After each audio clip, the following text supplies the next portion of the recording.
Hadirin jemaah salat Jumat rahimakumullah, melalui mimbar ini khatib berwasiat kepada diri sendiri dan kepada jemaah sekalian.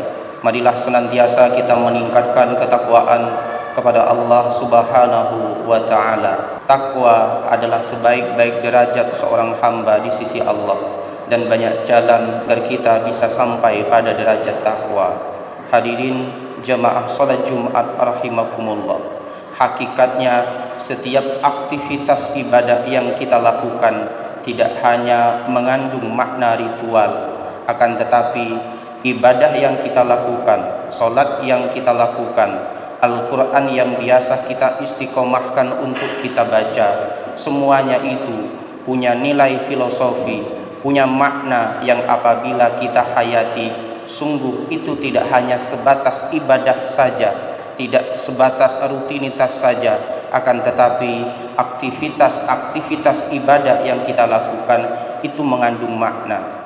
Salah satunya adalah kita dibiasakan untuk membaca Al-Quran surah Al-Kahfi baik pada malam atau pada hari Jumat, karena memang ini adalah sunnah yang datang daripada Nabi Muhammad sallallahu alaihi wasallam.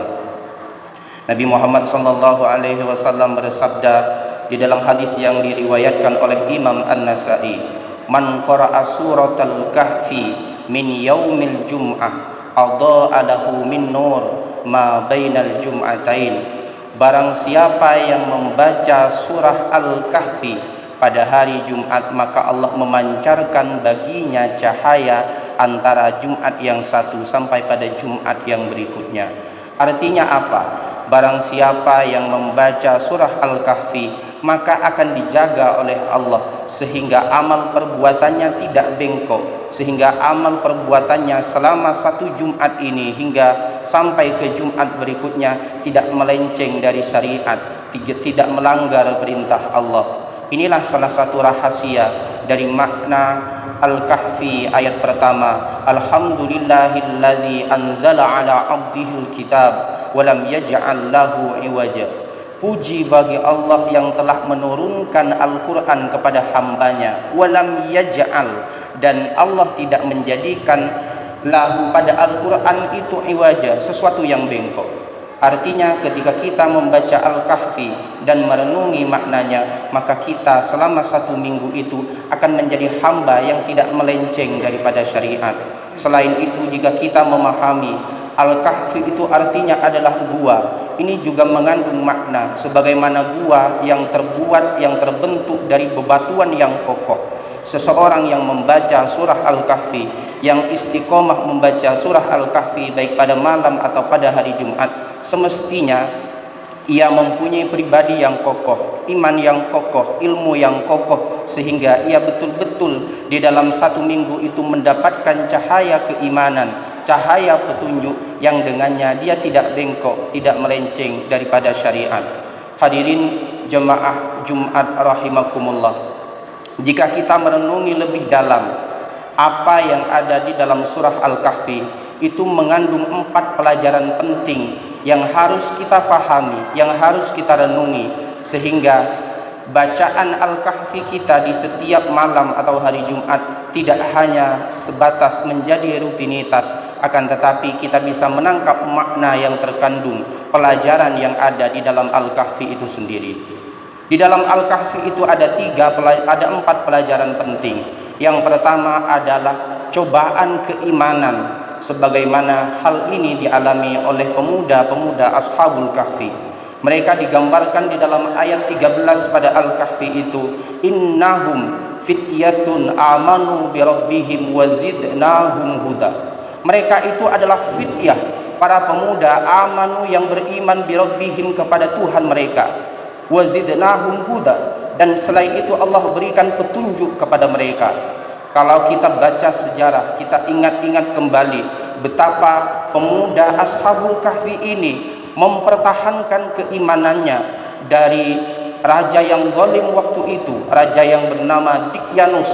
Bahkan mereka rela sampai meninggalkan keluarganya, sampai meninggalkan negerinya dalam rangka mempertahankan keimanan. Inilah pelajaran pertama yang kita bisa petik dari aktivitas kita membaca surah Al-Kahfi, yaitu cobaan tentang keimanan. Karena memang ini adalah cobaan yang paling berat. Setiap kita akan menghadapi cobaan keimanan. Bahkan lebih-lebih di akhir zaman ini, al-mutafassik biddin fi akhir zaman, berpegang teguh, orang yang berpegang teguh pada agama di akhir zaman, al-qabid alal jamri, bagaikan orang yang menggenggam bara api.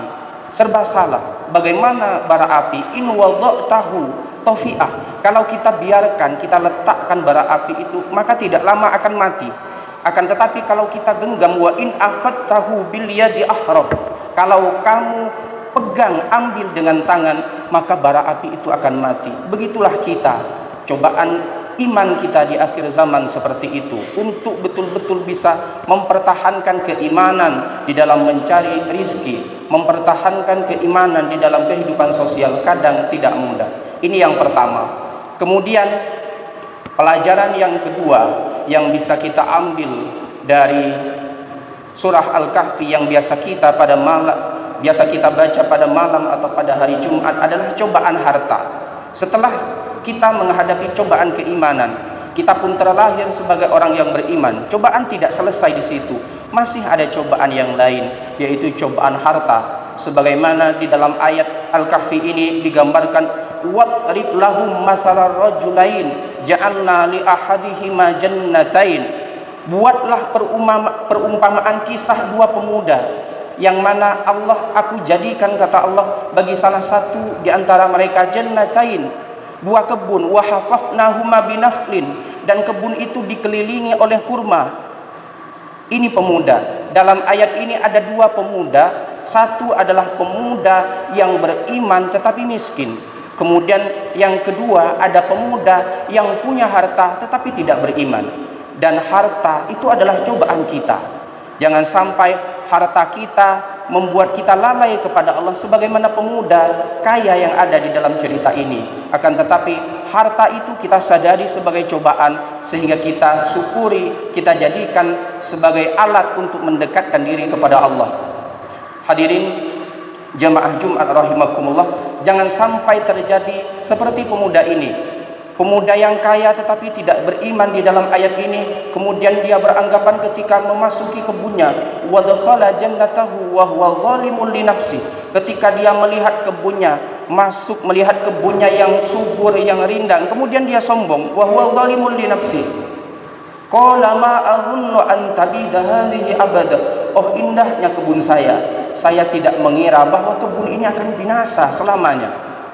Sampai begitulah cobaan orang yang kaya, orang yang punya harta biasanya mengira bahwa apa yang dimilikinya itu akan selamanya dimiliki. Kebun sawit yang dimilikinya akan selamanya dimiliki. Jabatan, pekerjaan, posisi sosial yang dimiliki akan dianggap selamanya. Padahal tidak lama lagi bisa jadi datang musibah, bencana alam, datang tragedi dan sebagainya, yang kemudian membuat harta kita, jabatan yang kita punya, kemudian Allah lepas dari kita. Bahkan anehnya pemuda ini, wa ma azunnu sa'ata qa'imah, aku tidak percaya kiamat itu akan terjadi. Ini penyakitnya. Kemudian walaupun dia percaya bahwa kebunnya ini akan musnah, ia tidak percaya bahwa kiamat itu akan ada, kematian tidak akan ada. Wa la irudittu ila rabbi la ajidanna khairan minha munqalab.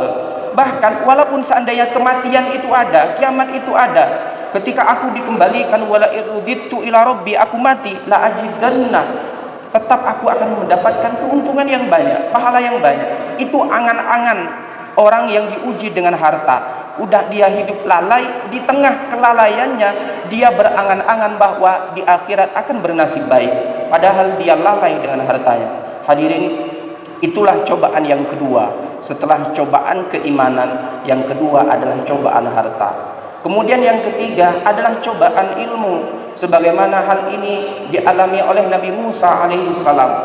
Ketika Nabi Musa berhasil membawa rakyat Bani Israel lari dari pasukan Fir'aun menyeberangi lautan, kemudian Nabi Musa berpidato dengan luar biasa, dengan sangat pidato yang sangat membuat orang tertegun. Kemudian saat itu ada yang mengatakan, apakah saat ini ada yang lebih pandai, yang lebih alim darimu wahai Nabi Musa? Nabi Musa mengatakan, tidak ada. Waktu itu kemudian Nabi Musa ditegur oleh Allah bahwa di atas langit masih ada langit. Makanya Nabi Musa harus belajar berjalan sampai ke laut untuk berguru kepada seorang hamba yang bernama Nabi Khidir alaihi salam. Di dalam Al-Quran digambarkan fawajada abdan min ibadina atainahu rahmatan wa 'allamnahu min ladunna ilma. Sehingga Nabi Musa itu berjalan untuk bertemu Nabi Khidir. Nabi Musa dan muridnya yang bernama Yusha bin Nun berjalan sehingga sampai bertemu dengan seorang hamba, yang mana hamba itu telah aku berikan rahmat dan telah aku berikan ilmu langsung dari sisiku. Maka ini yang ketiga, ketika kita merasa berilmu, sadarilah bahwa mungkin di tengah-tengah kita ada yang lebih berilmu daripada kita. Cobaan yang ketiga, jangan sampai ilmu yang kita miliki membuat kita beranggapan bahwa kita yang paling pandai, bahwa kita yang paling alim, bahwa kita yang paling hebat. Hadirin jemaah Jumat rahimakumullah. Kemudian cobaan yang keempat adalah cobaan kekuasaan, cobaan jabatan. Sebagaimana hal ini tergambar pada sosok yang bernama Iskandar Zulkarnain, di mana di dalam ayat ini disebutkan oleh Allah, inna makkanna lahu fil ard wa atainahu min kulli syai'in sababa.